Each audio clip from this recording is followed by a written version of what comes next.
Everyone, welcome into another episode of the Spoiler Alert podcast. Dylan and Ty here, and we're excited about this episode here. We both saw Guardians of the Galaxy 3 this past weekend. Ty saw it day it came out, Thursday, early showing. He was already in there, knew everything that was going to happen before I even stepped foot into my car to go to the theater. But I knew you were going to like it off rip. I just knew after I saw it, I knew you would like it. So that was exciting. Yeah, so, we'll start off there. We both liked it. But this episode, we will be giving a full review for the movie, both spoilerless and with spoilers. Not too many movies coming out, but the ones that are coming out, we were kind of just talking. They have some interest from us. So let's just kick it off there. The first one that's coming out, zero interest from my side, Ty. I don't. Yep. Maybe you like it. I don't know. Absolute zero. Yeah. So it is Book Club, the next chapter. That follows the journey of four best friends as they take their book club to Italy for a fun girls trip they never had. And apparently, this is a sequel of a movie I'd never heard of, also called Book Club. And, I figured it was a sequel to 80 for Brady. That's what it feels like. it's like, most of the same people. Exactly. I was like, what the hell? So it's just another old lady movie, get your grandma to the theater. Yeah. In the first one, they read 50 Shades of Grey. So I'm sure there was like a whole scenes of them like really enjoying the book or something. Oh my gosh, fired up old ladies. Yeah, get them gilfs up in there. Jeez, oh man. These ladies are all like 75 at least. And they're just like, they're still putting out movies. The one is she's the mom from Step Brothers, right? Yeah. Yeah. And then Jane Fonda is just timeless. She's in everything. She really is in everything. She's ancient at this point. So, pumping out movies while they can. Get some money for the grandchildren. Can't blame them for that, honestly. Yeah, good for them. I mean, you get to go to Italy to make the movie. I think we know why they're doing the movie. Free trip. It's like these ladies must be like the Sandler. Like one of them's the Sandler, and she's like, "Hey, let's go make an old lady book club movie in Italy. Let's go to Italy for a month." If I had to guess, it's probably Jane Fonda because she's the one in all of them. Yeah, gotta be. But yeah, no chance we're seeing nor reviewing that. Go take your grandma to see it; she might like it. But, yeah, I mean, sit there.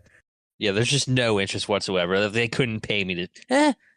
Never. They couldn't pay me to sit in the theater and watch this. All right, Ty, you got to make a choice. This or 80 for Brady? 80 for Brady, because at least there's football. Exactly. I'm with you there. It's got to be the choice. Next movie here, I'm actually really excited about. I don't know a ton about it, but there's so many people in this movie. Fool's Paradise. A fool for love becomes an accidental celebrity only to lose it all. This has everyone in it. The biggest star is Charlie Day, of course, from Always Sunny.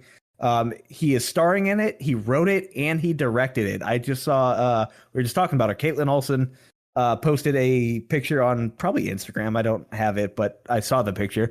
Her and Mac were going to the premiere for the film. Very excited for their boy, Charlie, and I can't blame them. So Charlie Day, Adrian Brody, Kate Beckinsale, Jason Sudeikis, Ray Liotta. So we were worried that Cocaine Bear was going to be his last movie. Here he is again in Fool's Paradise, hopefully in a much better light than he was in Cocaine Bear. Yeah.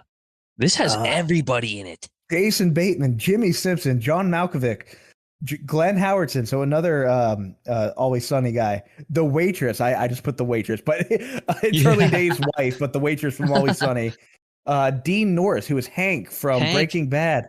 Ken Jeong from the Hangover movies. Eddie Falco, who is Carmela in The Sopranos. Yeah, Kate Beckinsale. And then Lance Barber, who plays Bill Ponderosa in Always Sunny. That's awesome. So ton of people in this, and I have another note here at the end. It's going to be one or two things. There's no middle ground for this movie. It'll either be completely fantastic or absolutely horrible. Is this Charlie Day's first directing? I think it is. He's done it all for this movie. Wow. So He's a funny yeah, guy, so he's great. hopefully it's good. I'm Uh, excited. Is it going to be in the theater? oh yeah, Okay. yep, it shall be in the theaters. This is his only movie he's ever directed. I'm sure he's probably done a couple episodes of Sunny or whatever. It's cool. He's directing his own movies now. He's a He funny guy. Oh, here we go. Director. He has never directed Always Sunny. Really? He has. This is it. This is Just his only thing. I was gonna say, surely he's like written for the show then. But Yes, absolutely. yeah, Yeah, I written, did see that produced. I saw that he skipped like doing the press for this show, like at the premiere a couple of nights ago or something like that, because he's in the WGA or whatever the hell. So he, out of Fair. solidarity, like you can't talk to the press, Yeah, even though it's his own movie, which is pretty wild, actually. good for him. Yeah, sticking to the man. But yeah, I'm really excited for that film. You know, if I have to pick a movie to see this weekend, it would be this one. I think I agree, and maybe I'm going to try to see this now. I haven't seen a good comedy in the theaters for a while. Yeah, and it feels like it's going to be a decent mixture of that. You know, comedy is going to be the forefront because that's just who Charlie Day is. Uh-huh. And you know, he's bringing back his buddies, Jason Sudeikis and Jason Bateman, who he was in Horrible Bosses with. Yeah, yeah. Sadly, no Jennifer Aniston, so that's a shame. But they got Kate Beckinsale, so that's a debate. Like we could debate this the rest of the night. Is that an upgrade or a downgrade? Episode. Personally, I'm saying a downgrade. Love both of them, but Aniston has a special place for me. It's so tough. I think I agree. I think it's a downgrade a little bit, I guess. I think it might be a Mandela effect or something, but I always thought Kate Beckinsale last name was Beckinsdale. Kate Beckinsale. That could be. Yeah, so I don't know. I didn't Different know she timeline. Was in the Elder Scrolls. That's random. That is random. Also, Adam Pete Sandler Davidson ran through her, though. He did what? I said Pete Davidson ran through her. he's making his rounds. I don't know how that dude looks like the Pringles guy. But Adam Sandler apparently loves both of them because Kate was his wife in Click. Oh yeah, that's right. And Aniston's been in, multiple things. Yeah, that new murder mystery movie kind of sucked. Yeah, one great. I forgot to even review that on Letterboxd. Follow us on Letterboxd, folks. But that's right. I forgot to even review that. I probably had been like some chuckles, but that was about it. Yeah. I don't think I gave it my full attention either. I can't remember what I was doing exactly. I just know we were watching it in Baltimore. Not great. Gotcha. Not great. Next film here, also starring an Always Sunny star. Glenn Howerton is in Blackberry, and it is the rise and fall of the first smartphone. So it's him, Jay. Oh God, Baruchel. Did I butcher that? Baruchel. Yeah, I think that's Baruchel. It. Okay. Who I personally know him the most from She's Out of Your League. Mm-hmm. That was the film that I always think of him, and I guess This Is the End. He's buddies with Seth Rogen. Yeah. Which is kind of interesting. You get two guys in here who are more known for their comedic roles, and this does not appear to be a comedy film at all. I think there's going to be some comedy in it. I'm not 100% sure though, but I think it's kind of be like it's like almost like a comedy drama. Well, I'm just reading the genres now, but I think there's going to be a little bit of funny to it. Gotcha. Awesome. They're hamming up a little bit. Also heard that this really makes Glenn look amazing as an actor. I believe it. He probably has the deepest character on It's Always Sunny. Oh yeah, he's just a psychopath. Yeah, he's just just acts like a psychopath. Yeah. Have you ever seen that show that he's in where he's a teacher? Bio? Yeah. Yeah. I didn't get into it that much. I gave it a few episodes and then I'm like, I can't do it. Same here. He was kind of just doing Dennis, but not really. Yeah. Not all the way unhinged, but kind of. I feel like it's tough to just not see him as Dennis, though. Oh, yeah. That's such a problem for, all of these guys, Yeah. You put him in anything else, and it's really difficult. Mac, however, he's in that Mythic Quest. And, yeah, you see Mac, he kind of has similar mannerisms. Mm-hmm. But he's good in that as well as the main guy. It's kind of wild that they both have movies coming out on the same weekend. I wonder how that ended up playing out, but that kind of sucks for them. Oh, well, I think it works well for Glenn because he's in both of them. Oh yeah, well, I mean, good for him. But now Yeah, it's just dueling at the box office is all. gonna I'm sure shit on BlackBerry might Charlie. do better. Who knows? I don't know.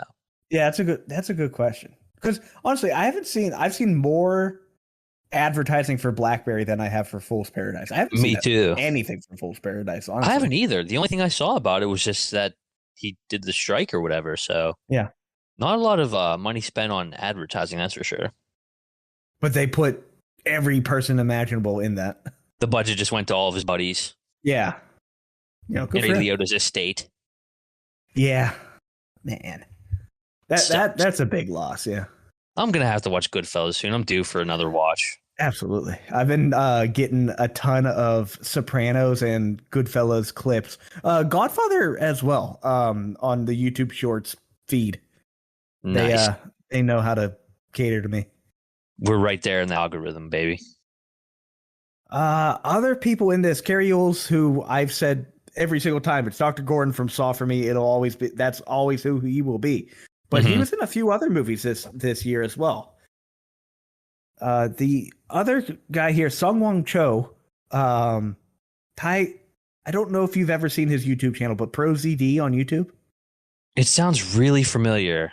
He makes a lot of video game and anime funny videos, but he's a voice actor. But where you will know him from is he's Retta Tasker in God of War. Oh, okay. So he's a little squirrel that just hangs out in the tree. Oh, okay. Nice. But yeah, he's in actually a lot. You go to his IMDb page, it is flooded.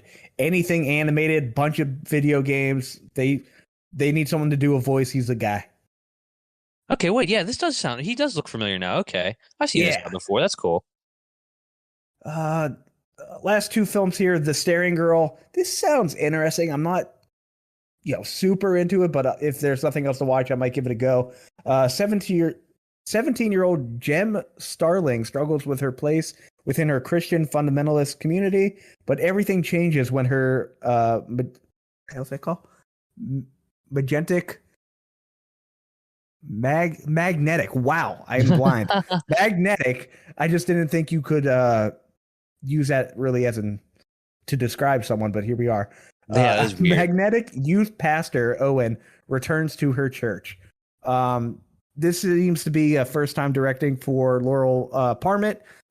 She hasn't done much else. She's done a few shorts, but out of nowhere, Jimmy Simpson, who's in a lot of good things, Westworld, Always Sunny, House of Cards, Black Mirror, and that helps a little bit because if he's in it, generally it can be pretty good. However, first time directing debuts for someone never really goes the way they want it to. Jimmy Simpson, another It's Always Sunny guy. Yeah, the McBoyles. Yeah. What is up with this? Fucking random role as well. It's like he does serious things like Westworld and House of Cards, where he's the hacker guy, and then he's McPoyle and he lost an eye. I was gonna say the eye patch is so funny. He's so great. So, a lot of the blooper reels for Always Sunny, some of my favorites are just with him. They're just too funny. I don't know how to take it seriously. This movie does seem kind of wild though, because all those the fundamentalist church, Latter-day Saints, all that stuff, wild stuff. Especially that Netflix documentary, I think it was called Keep Sweet or something like that. It was good. It was actually a good documentary. You should check it out. Gotcha. Yeah, I haven't seen that one. I've seen a lot on the a lot of Scientology stuff. Those are pretty good. Yeah, it's pretty much goes hand in hand with that. Mormons, I've seen. Honestly, most of my stuff about Mormons has come from South Park and the Book of Mormon. So, and what's really fucking funny is it's accurate. Like that's so funny. They're like, "Bro, that's not the real thing. They're just making fun of it." I'm like, "Yeah, they are." But go look it up. They are accurate. Yes, they're exaggerating, but it is still their core belief in some wild shit. Yeah, it's wild.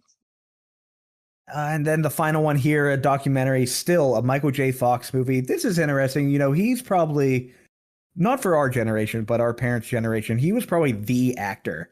Oh yeah. Back to the Future. He was in a lot of stuff. And he has oh my gosh, why can't I think of the disease he has? Parkinson's. Thank you. And he was given an interview where he's like, I'm not making it to 80. Like, Yeah, I it's know. apparently getting worse. And he Uh-huh. gets this documentary out here, which of course is about his life. And given the name Still, it's gonna hit pretty hard about his disease. Yeah, it's tough, man. Can't help but feel bad for the guy. Such a awesome actor, great in all the Back to the Futures, all that stuff. Yeah, it's tough, man. Tough to Yeah. have to deal with that after becoming so famous. Yeah. Obviously, what Back to the Future has to be his biggest thing. Mm-hmm. He did Spin City TV show. What else has he been in? Back to the Future is really what I know. He was fucking Stuart Little. I didn't know that. That's random as hell. Today I I learned. and honestly, maybe that's what he should have stuck with, is some voice acting. Yeah, maybe. Um, Tales from the Crypt, Teen Wolf. Yeah, Teen Wolf is a big one that I never. We weren't around, so there's no way we would have been super into it. Yeah. But yeah, just obviously a big star from the 80s, telling his story. Yeah, I'm sure this is probably a really good documentary. And I'm not sure what it comes out on. Apple TV Plus, I think. Perfect. Awesome. That makes it Yep. easy. Mm-hmm. But Ty, that is it for the relevant things that are coming out. We're not going to talk about Babezilla and and how she takes on zombies. So story time there, Ty. When I was on a legitimate site to watch movies, that was down at the bottom as a new release. I'm like, what the fuck is this? And so I click and I'm like passing through it. It looks like a YouTube kind of like a shitty intro to a porno. I was gonna say that's exactly what it looked like. And when she turns into Babezilla, she just puts on like one of those shitty rubber lizard masks. Oh my gosh. And like nothing else. They were not trying at all for this movie. They were just hoping, the attractiveness of her would draw people to it. What was the one last week before we recorded that we cut off of the upcoming list? Zombie. Oh shit. It was zombie something. It it was like in the same vein though as this. Yeah, it was like time traveling zombies. Yeah, it was ridiculous. Why do they put these on the lists of upcoming movies? And dude, no one cares. Zombie Traveler. Zombie Traveler. That's it. That's such a bad name. Okay, so that came out. Give me some ratings. I gotta tell me people saw it. There it is. Zombie Traveler. How the fuck is it only pre-production? Did they not release it? It just doesn't make sense. Everything about this doesn't make sense every time we look at it. I think it's a joke. Someone lied. Someone just made this IMDb page and was like, yeah, this is what's happening. Yeah, it's coming out soon. Zombie Traveler. Totally. There's 2 critic reviews. They both have to be 0. There's no way it could be A1. I don't. Oh, okay. It's like 3 paragraphs. This movie story is sure to keep viewers engaged from start to finish. Okay, this is a fucking lie. As the There's group just of travelers navigate the treacherous terrain of a zombie-infested world, they must also come to terms with their own personal demons and secrets they hide. This adds an extra layer of depth to the movie, making it more than just a mindless zombie flick. That doesn't even make sense. So good. Film stars a talented ensemble of actors, including John Boyega. Wait, what the fuck? What? No, someone Boyega just is not in that. Someone fucked this up. They plugged this into like Chat GPT and had it spit something out. Absolutely. Has to. Because they are not in this. How the hell? John Boyega, Emma Stone, and Michael Fassbender. They are not fucking in this. There is just no chance. Okay, these aren't real reviews. Amazing. Okay. That's something to figure out. I'm going to look for that while you read us the news, Ty. Well, here we go, baby. There's not that much. Kind of scraped the bottom of the barrel yet again, but that's all right. So here we go. Nicolas Cage, Bill Skarsgård playing father and son arms dealers in Lord of War sequel. So this is yet another sequel from a movie that's nearly 20 years old. So they're reuniting the writer and director Andrew Niccol on Lords of War with Nick Cage from the first one. So he's going to reprise his role as a morally compromised arms dealer, Yuri Ordlov, with Bill Skarsgård starring as his son, who is a chip off the old block. I never saw the first one, so maybe it's good. I don't know, good enough to warrant a sequel, but you Nick know Cage and Bill why? Skarsgård. You know why you didn't want to see the first one? Because we were probably like 10. Well, that's part of it. Jared Leto. Jared Leto's in it? I am pretty sure. I watched it pretty recently. Lord of War. Yep. There he is. Oh. Vitaly Orlov was his name. Huh. Yeah, fuck him. And that's before he was even like the douche that we know today. Yeah, he was getting there. Yeah, he was working his way there slowly. Yeah, he's gonna be here in Austin for ACL, performing with 30 Seconds to Mars, and then I have to see him at When We Were Young Fest. I'm gonna throw something at him. Throw a shoe. I'm like, fuck you. You suck. We hate you. Go away. Come on the podcast and defend your actions, Jared Leto. Yeah, loser. Tell me about your stupid island. Oh god, he's like, I think he might just be a cult leader at this point. Yeah, he's turning into the Waco guy. Yeah, Forget his name, but so anyways. this is a fun one. I have no idea how to say this guy's name, but Matthew McConaughey is to star in a crime thriller, Rivals of Amzia King. So it's a crime thriller that takes place in rural Oklahoma. So that right there is just the most Matthew McConaughey shit of all time. Mm-hmm. But Black Bear Pictures, which backed I Care a Lot in The Imitation Game, is fully financing the film. So apparently it's about a dude named Amzia King. I think I'm saying that right. Amzia. I have no idea. So maybe that'll be cool. Probably it's kind of got a Guy Ritchie vibe, even though he has nothing to do with it from the name and Matthew McConaughey. So we'll see. Another quick thing here. Blade and Stranger Things have been affected by the writer's strike so far. Couldn't remember if I mentioned Blade last week, but it might be time to start worrying about that movie, by the way. A lot of people behind the scenes drama surrounding it with changing directors and script rewrites and stuff, and now being affected by this. At some point, enough is going to have to be enough, and people are like probably going to be like, what the hell? Why are we even doing this? So hopefully Mahershala Ali is not going to back out of the project, because I do really hope it's good. I think he's going to be a sick Blade, especially with our girl Mia Goth supposed to be the villain in the movie. Yeah, bring him in. And yeah, that is worrisome. I'm okay if there's not another Stranger Things, by the way. But yeah. Blade, I'd like to see that come back. I really liked it with Wesley Snipes back in the day. Yeah, and Stranger Things coming off of like one of their better seasons since the first one, probably the best one since the first one. So yes. I'm sure this isn't going to help anything, but we'll see whenever they get that all sorted out with. And then just here's how much of a joke the MTV Movie Awards are. So they used a pre-tape segment because of all the writers being on strike and all the attendees that were going to be there. Whatever celebrities do go to that show, everybody pulled out. So here's just a little bit of what happened. Scream 6 won Best Movie. It beat Avatar: The Way of Water, Wakanda Forever, Smile, Nope, Elvis, and Top Gun Maverick. Scream 6 is better than all of those movies, apparently. Yep, that makes sense. It might be better than Smile and Elvis. Yeah. I kind of probably like it better than Wakanda Forever, too, honestly. I didn't see that one. I'll say it was better than Avatar.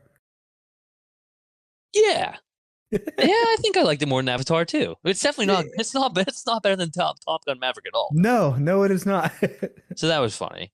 And then I also saw that the bear from Cocaine Bear was nominated for Best Villain, but it lost to Scarlet Witch from Multiverse of Madness, which is just random. If you're going to nominate the bear, just let it win. I think the bear is just getting bad publicity. You know, he wasn't even a villain. Exactly. It's not his fault that he ate cocaine. Yeah, I didn't give it to himself. I guess it's a she, too. I misgendered the bear. That's fair. She ate cocaine. The female bears are more aggressive. Exactly, with those cubs, the cocaine cubs. Yeah, that's the sequel. Cocaine Cubs. There we go. It's better than Zombie Traveler. Okay. So I did try to do some digging. All I can piece together is they picked Emma Stone because of Zombieland. They saw the name Oh, Zombie, and they're like, "Yeah, she's in that." The other two, John Boyega, I can't say his fucking name, and Michael Fassbender, no clue, no idea how they got pulled into this. it's got to just be like you said, ChatGPT, something Yeah, like that. they're just pulling some nonsense out of their ass. So random. It's not even worth reviewing. Like I said, I don't know if it made it into the recording last week or not. I don't think it did because I think we cut it out. But it looks like somebody made it on like a Windows 98 computer. Yeah, they were just like trying out some of their 3D art and the free, Yeah, I don't know, paint. it was just bizarre. It's bad. Anyway, that about wraps up news. There wasn't a lot. Cool. So Ty, we've been talking about this movie for a bit, and I finally got around to seeing it. And so we'll do one of the convince me to see it or not segments. The past two have not been great. So let's kick it off with a better one here. I am going to try to convince you to see The Covenant. I don't think I have to convince you that hard. We were already pretty excited about seeing it. Right. Guy Ritchie, we both like him. I will say this did not feel like a Guy Ritchie movie. And unless I look it up, which I always do for every movie I see, and his name was not in the fucking title, I would have never guessed. Because his movies are super fast paced. There's always something going on. There's always action. This starts off very quick. However, it does lose steam a bit in the middle, and then has a decent enough ending. Overall, I did enjoy it. It kept my attention the entire way through. There were some parts, like I said, in the middle that are more dramatic than action packed, but it does add to the story and kind of getting into the mind of Jake Gyllenhaal's character and why he's feeling the way he's feeling. And obviously, from the trailer, the whole bit is his interpreter over in the Middle East saved his life, and now he has to try and save him. Now, with that said, the vibes I got from the trailer were pretty different than what I got from watching the actual movie. Not in a bad way at all.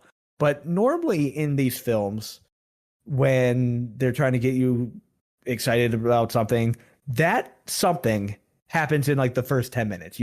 Maybe it opens with a scene where he gets saved, and then the rest of the movie he's trying to go save the interpreter. It is not that at all. It is pretty much 50-50 split between him being saved and then him trying to do the saving. It's only a 2-hour movie. Some parts, like I said, drag, but it kicks off very quickly. And that first hour, I was glued to my screen. You feel the anxiety and tension throughout pretty much that first hour. And it's very good. I ended up giving it a 7 out of 10, 3.5 out of 5, depending on where you're looking. And as a film, incredibly enjoyable. A lot of the low reviews, I told you, it's just from people who want to talk politics for whatever reason. Yeah. And, the whole... This isn't a massive spoiler, but there's, they put text on the screen at the end of the movie that said, the United States left Afghanistan after being there for however many fucking years. Within a month, the Taliban completely took back over. We left thousands of interpreters over there without bringing them over to the U.S. like we promised. It was, that whole kind of thing. And of course, everyone's like, you think we should have stayed in Afghanistan? And I'm like, but I don't care one way or another. I'm going to be honest. I just want to be entertained. Exactly. It's a movie. Yeah. So if you go and look at reviews, I was trying to find like a legitimate low review to kind of like, check my review.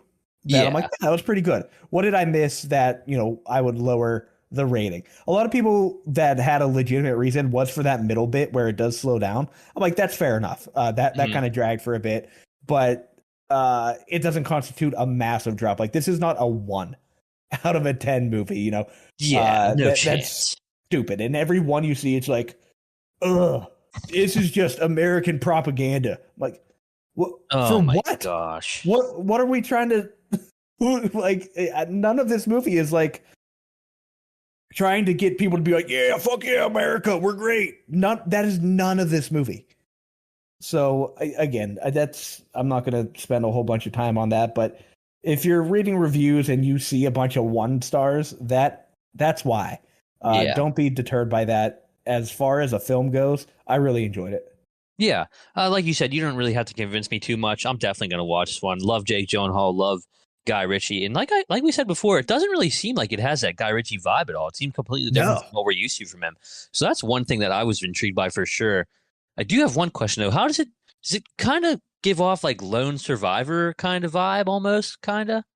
It can, except there's 2 of them, so Yeah. it's not just Mark Wahlberg out in the woods or Jake Gyllenhaal in this example. It is, I would say maybe the first 30 or 45 minutes has a very Modern Warfare type vibe to it.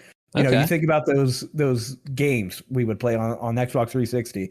You playing through the campaign, a lot of that. It's you and Price or man, I don't remember other people's names from that video game, but it's like 2 guys. They're taking on an army. But that's not the whole time, it's not just like, oh, these guys are fucking invincible. It's not so much like that because obviously Jake Gyllenhaal's character gets fucked up and needs saved. Yeah. I'm definitely going to watch it. So I think convince me you did. Awesome. Like I said, I think I have to try very hard. Made it easy for me. Nice. But let's get to the meat of this episode, Ty. The thing everyone wants to talk about, the movie that, quite honestly, has jumped every other movie we have rated so far this year. It has taken the spot of number 1 on our movies of 2023, usurping John Wick Volume 4? 4, yeah, 4. Oh, it wasn't even Volume 4. It's just John Wick 4. I'm looking at Guardians of the Galaxy Volume 3. Everything should just be volumes now. Everything's a volume. But it definitely took that place for me. I think both films are technically great, but Guardians vibe is just its own thing. It's great. Yeah, it definitely edges out John Wick just a smidge in my book.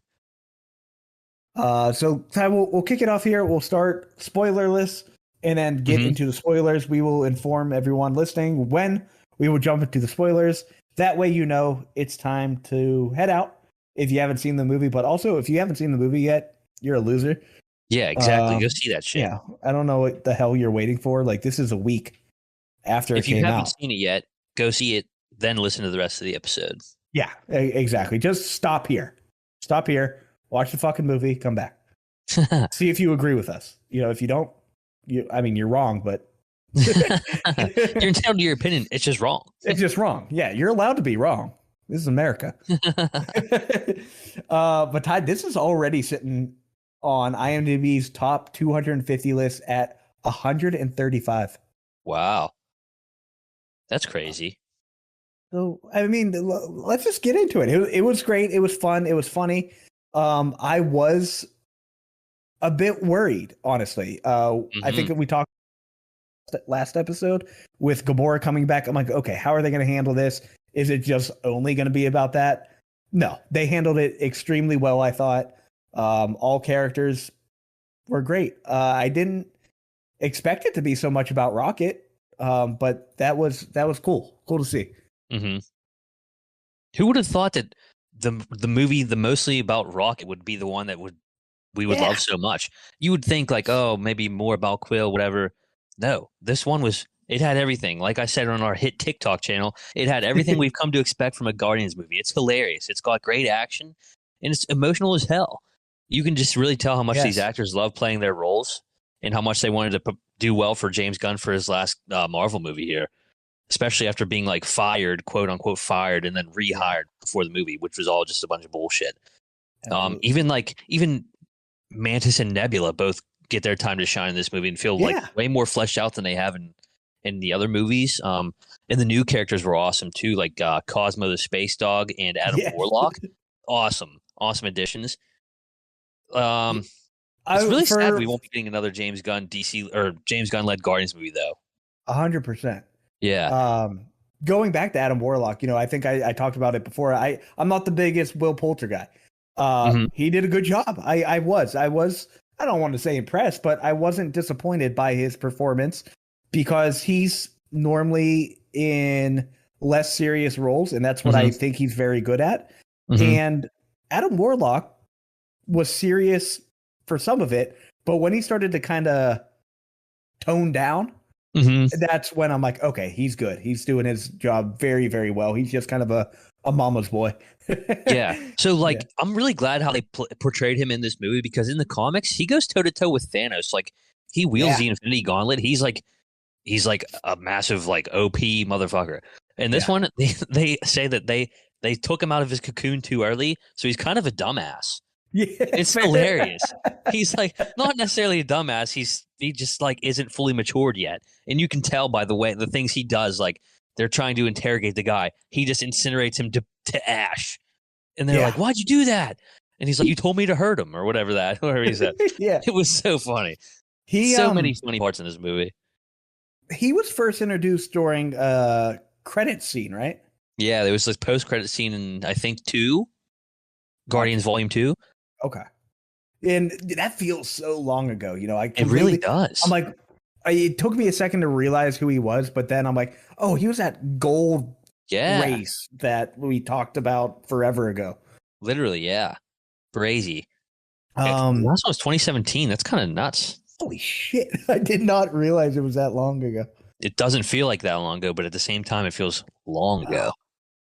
Yeah, that was very good. And the other point you hit on, the new characters, I'm volunteering to butcher this name apparently. Chukwudi Iwuji. Yeah. Who plays the High Inquisitor.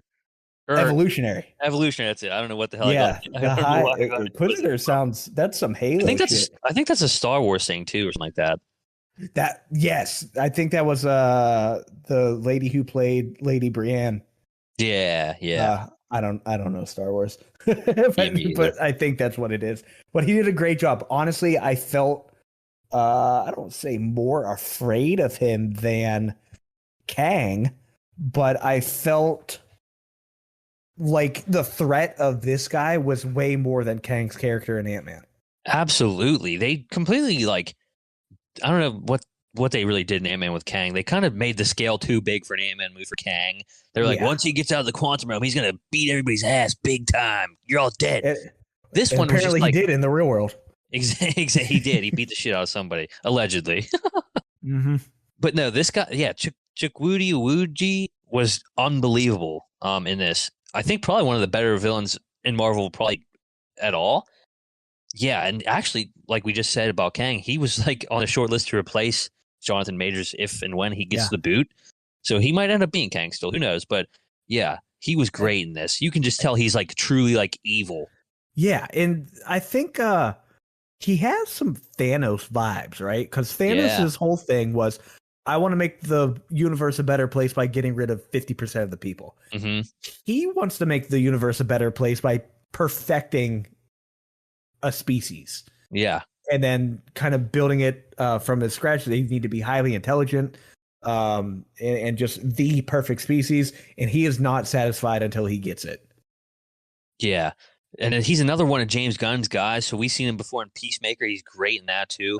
This dude just knows how to act. And he really did really well in that role. I was super surprised. And whenever they showed him in with the mask off, and you're just like, holy shit. You see how his face gets all messed up. Rocket shredded him. Yeah, that was fucking brutal. And that okay, we can get into the whole it should have been rated R. If they would have went that route, that's the part that should have been rated R. The people that's another thing. People are giving 1-star reviews of this movie because of animal cruelty. Yeah, it's be that soft. Not a single one of the animals in the movie are real. Yeah, exactly. It's a fucking. It's not a real thing. Yeah, so I don't know. I don't know why people are so upset about that. It really wasn't that bad. No, I've been more upset from The Land Before Time and other actual children's movies. So I didn't feel that for this. The other super random thing, we're talking about the newer actors in this film, but the voice actor for Cosmo, you know who that is? Yeah, it's Maria Bakalova. Fucking Borat Borat. too. She's been in so much stuff lately. She's kind of killing it ever Hilarious. since Borat. Yeah, she was great in that. And who would have thought Cosmo the Space Dog was going to be like a great new side character? I thought it was going to be like a little one-off, whatever. So pretty big role in the movie. My first introduction to Cosmo was from Marvel Snap, the game. And I'm like, oh, sick, a dog. I like dogs. And that was just kind of it. And then the next part was in the Guardians Christmas movie. Yeah. She was in that for not too long, but she was in it. And but yeah, just she's there right from the beginning, and she's just funny. You know, she gets called a bad dog. That's like one of the best bits of the whole movie. She's really like, I was sent to Russia. I was sent to Russia and sent to space by the Russians, and they didn't even call me a bad dog. Yeah. So yeah, that was good. I'm trying to think anything else here before we jump completely into spoilers. That's got another one of these great Guardians James Gunn soundtracks. That's a very good point. If we're kicking it, should we just go right into spoilers now then? I'm going to give some fun little trivia here without spoilers. Okay. And then we can do that. Okay. I'll hold my thoughts on that till spoilers then. Yeah, sounds good. What we were just talking about Cosmo. Cosmo is given a female gender in the film because the actual Russian dog that was sent to space was also female. Oh, okay. That's a cool little tidbit. See what we got. The first Marvel movie to say uncensored fuck.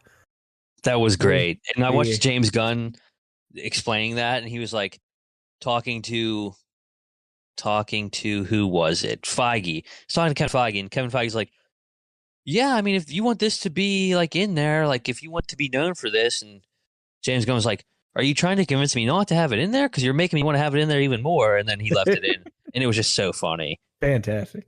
Before Will Poulter got the role as Adam Warlock, they were considering George McKay, who was in 1917. Oh, and okay. Captain Fantastic. And oh boy, Reggae John Page. I'm pretty sure that's a French name. Who is in Bridgerton? Oh, and Dungeons and Dragons. He was just in that as well. I wouldn't be surprised if that George McKay ends up in the MCU eventually. I think they made the right choice there. Will Poulter just on looks, that he looks like what comic book Adam Warlock looks like. Okay, so I know a lot of people when they saw the trailer, they thought the spacesuits they were in were kind of a tribute to Among Us because it was pretty popular around the time. They are actually a tribute to Pac-Man, the ghost. Blinky, who is red, Inky, who is teal, Clyde, who is orange, and then they turn blue, that dark blue, when he eats the big pellet. Oh yeah, that's cool. The only difference is the one suit is yellow, which would be Pac-Man. Yeah, that's pretty much it. A lot of the fun trivia is more contains more spoilers. So let's jump into that. If you don't want spoilers, get on out.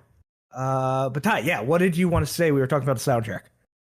The movie right away. Whenever the movie kicks off with Rocket singing "Creep" by Radiohead, that sets the tone to the whole movie. Like, 'cause he is a creep in his own mind. Like, he doesn't want to be a raccoon, but like people know that he's a raccoon, so he thinks he's just a weirdo. Awesome way to start off the movie. And then the best scene in the entire movie, in my opinion, the hallway one take long shot whenever they're fighting and the Beastie Boys comes on, dude. Unbelievable. No sleep. That was so good. And that was all kicking ass. You get the whole like Guardians, everybody's there reunited, they're just whooping ass. And that's actually where I started almost comparing it to John Wick 4 with the fight scenes. I'm like, this is amazingly coordinated as well. Just fun as hell fight scene. The oh man, I don't remember who it is, but like someone comes in from out of nowhere and just absolutely fucks up a dude. And I remember losing my shit when that happened because it was like I think it was just Rocket there at first, Uh-huh. and there was about to be a fight, and it had to be Drax. I can't imagine who else it would be.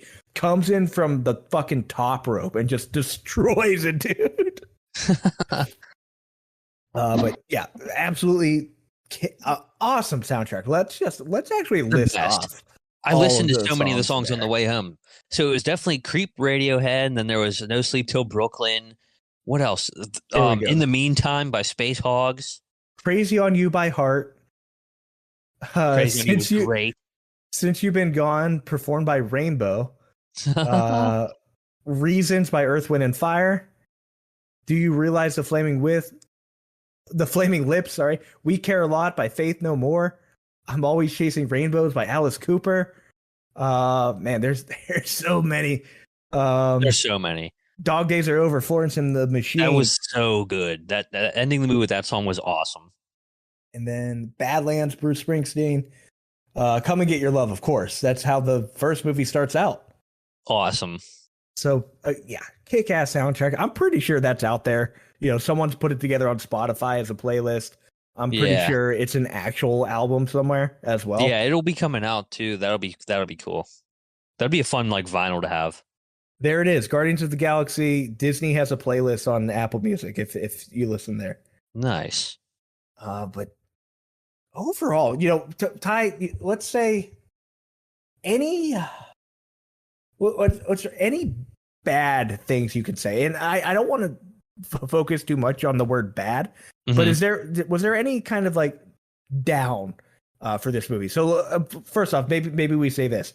I think we both gave it a 9. Yeah. Yeah. So what prevented you from giving a 10? I don't know. I don't know. It's tough to really justify a 10 these days. But I think maybe at the end, wrapping everything up so quickly, maybe there might have been too much to wrap up all at once there in the end.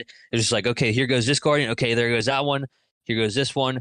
Quill's back in Earth. Now here's everything wrapping up all at once. I think maybe they didn't have to do it all that way. Mm-hmm.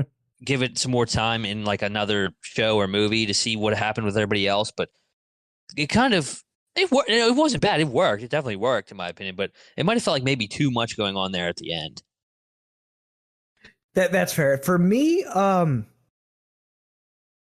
it was a little long. I think some of it could have been condensed. Like there were some scenes, you can cut down a bit.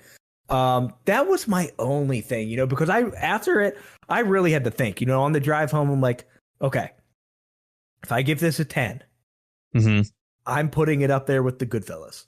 Exactly. Like it's not on the same level as that Goodfellas. Is not exactly. And Parasite and all that.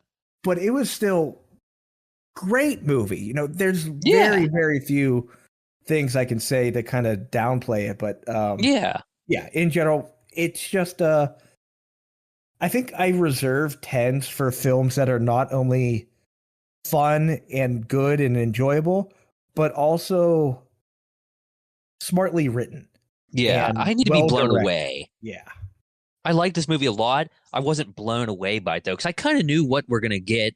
It's a Guardians movie, so we knew what to get, but we're glad it was as good as it was. Absolutely. Yeah. And like I said, I was worried. Let's talk about the Gamora bit. I was extremely worried they were going to focus way too much on Quill trying to get her back, and they did not at all. And it was perfect. I thought so too. I thought there was for sure they were going to end back up together, something like that. It was fucking sad, dude. Whenever like she was like, "I bet we were fun," he was like, "Oh, the most fun." That was fucking sad. Yeah. Like unbelievable. I'm glad they didn't end up back together. And they kind of just went their separate ways. At exactly. The end. That was awesome. It also, the end credit scenes confirmed that Star-Lord will be back. Yeah, that was kind of crazy. That's another thing we can get into. I think we all probably expected, just with James Gunn's track record, we kind of thought somebody was going to get killed off in this, and nobody did. Yeah. I mean, besides the animal friends, which was also sad as fuck. Sure, yeah. Layla, Tease, and Floor. That was sad as shit. Teared up. I didn't cry, though. I didn't fucking cry. Yeah, they didn't show it, yeah. But no, yeah, I think all of us, they tease it so many times throughout the movie, like getting shot at Orgo Corp, which was so funny. Like, it just seemed like a big Rick and Morty bit. That whole Orgo Corp scene. Yeah. A like living laboratory place. I had to look up who voiced the otter. Um, Yeah, it's Linda Cardinelli. Yeah. Who is She's also Hawkeye's wife in the other in Endgame or oh whatever. yeah, She's Hawkeye's wife, so she's been in the MCU twice now. interesting. But Judy Greer was War Pig. I didn't know that part. I such a random voice for that. Yeah, the voice definitely didn't match the character at all, but that's what made it funny. She's also already been in the Marvel movie. She's Maggie Lang. Yeah. Interesting. Okay, yeah, did not piece that one together. Tara Strong. You know Tara Strong? Timmy Turner. Whoa. Yeah, she's one, too hot as hell. But two, she is a very, very good voice actress. Yeah. Everything. You know, you go back to our everything from our childhood, and I don't even think I'm going to be able to scroll the whole way down there. She's in so much shit. But she was Timmy Turner. Mm-hmm. She was Bubbles in the Powderpuff Girls. Oh wow! Now you say that Quinn sounds so familiar. Harley Quinn in the Arkham games. Mm-hmm. Yeah, let's go back to our childhood. She's in Shark Tale. I don't know who she is in there. Kim Possible. Rugrats. Wow. I can't read all this. She's in hundreds of things. I'm just cracking up now because I was looking at my notes while I was talking about that Orgo Corp. And another freaking hilarious. Well, actually, let's go into how some funny scenes because first F-bomb was absolutely hilarious, unexpected on the opposite Earth. But whenever they first show up to that opposite Earth and Drax drills the kid in the face with the dodgeball, that was just hilarious. And then they all start throwing stuff at them. Another thing, the carrot guy, they're in the Orgo Corp and they have a hostage and like, say one more word, I'm going to shoot the guy who looks like a carrot. And they show him on the camera. He's like, me? What? What? That was so funny, dude. Oh my gosh. If we go back to that, Drax was like, we'll kill one person. They're like, no, we'll kill no one. We'll kill one guy, one stupid guy that nobody loves. And they did. Or, well, they didn't kill him, but, they went after one guy. And, I always crack up at Drax. I love he is the best. Me too. So goddamn funny. Another funny ass bit was whenever they're clearing off the ship, the high evolutionary ship, back to like the nowhere ship skull place, and all the animals are coming back, and then the monkey just jumps on that little kid's face. Did you catch that? Yeah. I was like, what the hell? Takes him down. Just starts annihilating that little kid. It's like, what the hell? Man, I want to watch that again. It is the best. There's so much stuff we'll pick up on too. It was so good. So many little things. I didn't, we talked about the escape scene with the animals.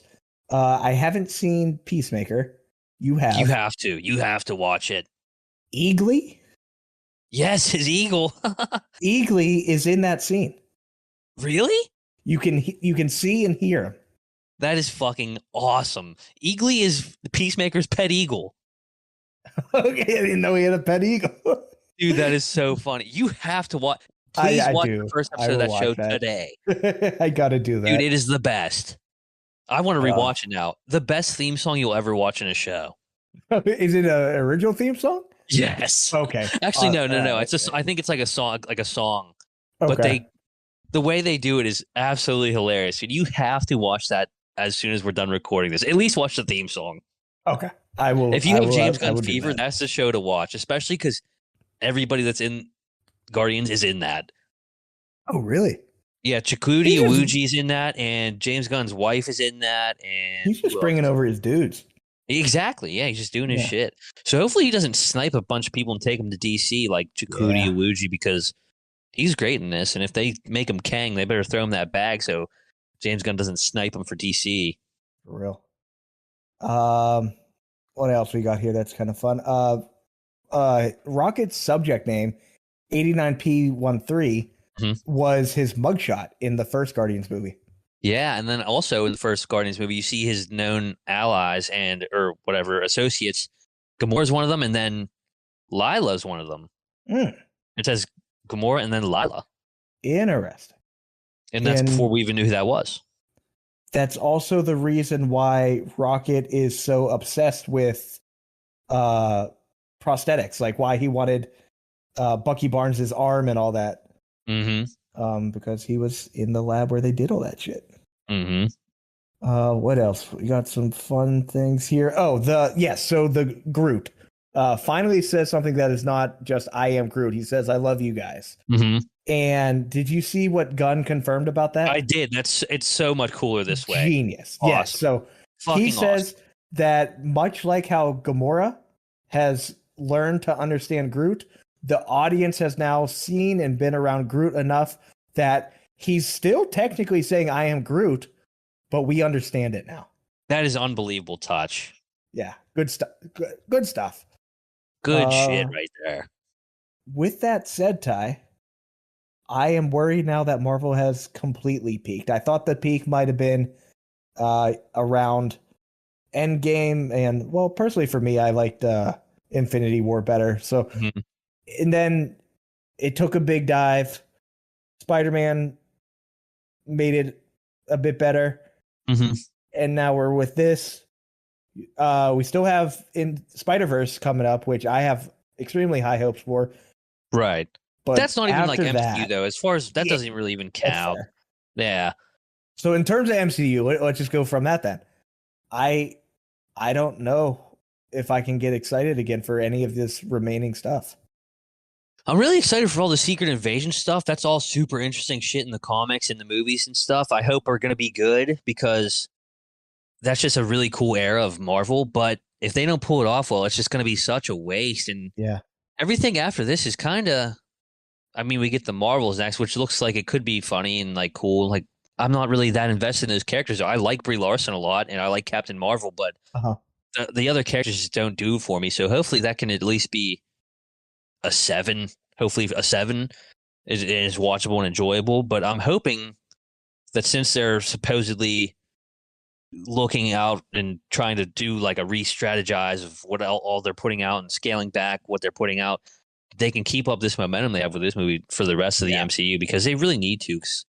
I saw the best comment about how to sum up the state of Marvel, and it said, "I'm not sick of superhero movies. I'm sick of bad superhero movies," and that's just so true. Marvel's hasn't been to their standard lately, but this really put them back at where they should be. So hopefully they can just keep going. Yeah, I don't know. Like you said, there's not a lot to be excited about right now. I don't like that excuse. It's like, oh, people are just superhero fatigue, all that shit. I'm like, no, just give me a good movie. Exactly. Like give me exactly. If you watch movies, like season Loki, if you watch Peacemaker, those are great. So it's not superhero fatigue; it's just bad superhero fatigue. Yeah. Or terrible writing, like Quantumania. Yeah. They should have known way too high stakes for an Ant-Man movie. The whole charm of Ant-Man's character is like he's an ant. Like low stakes. Like they could get all of those people and get that movie out first, and that is why they introduced the new main villain in that. But man, it would have made so much more sense in Guardians. That's why this movie was credit scene. That's why this was so good because there wasn't really that high stakes. I mean, Rocket's life, but in the grand scheme of Marvel, I mean, he's not that big of a character. But but Ant-Man Quantumania taking that leap of making the whole thing like Kang's gonna get out of the quantum realm and end the fucking world.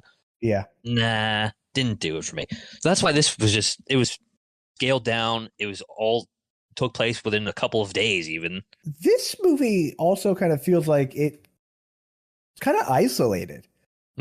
I don't like this. There was nothing that would connect it with anything else in the MCU, right? I didn't notice anything, at least. Yeah, I mean, besides like all the characters from the other past Guardian movies, there really wasn't anything. You're right, like anything from any of the more recent Marvel movies, at least, especially like Ant-Man or whatever. I did see that apparently this takes place in 2026 in the new Marvel timeline or whatever. So I'm not sure when exactly it takes place. If it takes place after the events of everything we've seen so far, before, whatever, we'll see how the hell they end up handling that. But yeah, there was no Doctor Strange, anything like that. So we'll see, I guess. And like not even post credit. Yeah, that's probably another reason why this felt so good because it wasn't trying to do too much. They're just trying to be a Guardians movie. I think that's a key thing that was a problem. They handled it very well, but after phase 4 or whatever, phase 3, what was Infinity War? Is that 4? 4? I think that was 4. Feels like 4. I know that we're in 5 now. Apparently, I think that oh my god, Black Widow ended 4 or started 5. Whatever. Whatever it may either be. Way, whatever the hell it is, they did it very well. They had an idea, and all those movies pushed towards that idea that, oh fuck, Thanos is coming. Which was great. That worked well. It's not working as well anymore, and that might be why exactly what you said. Guardians, it's in its own bubble, and it works. I think what they need to do is have more stuff like this that just focuses on itself, doesn't focus about trying to connect to every other movie and have 3 different other Avengers in it. Like, just sprinkle in a post-credit scene at the end that has Doctor Strange in it or Spider-Man, whatever the fuck. Yes. Not everything has to be connected. Not everything has to be that Avengers Endgame level shit. Just keep it simple and then sprinkle in the next phase of whatever you're doing for the next movie, like they did leading up to Endgame and Infinity War that made it so good. Not everything has to have everybody in it. All right, Ty, that will do it, and we will be back. Well, Ty will probably record in a few days, but it'll be back next week. Back on track, baby.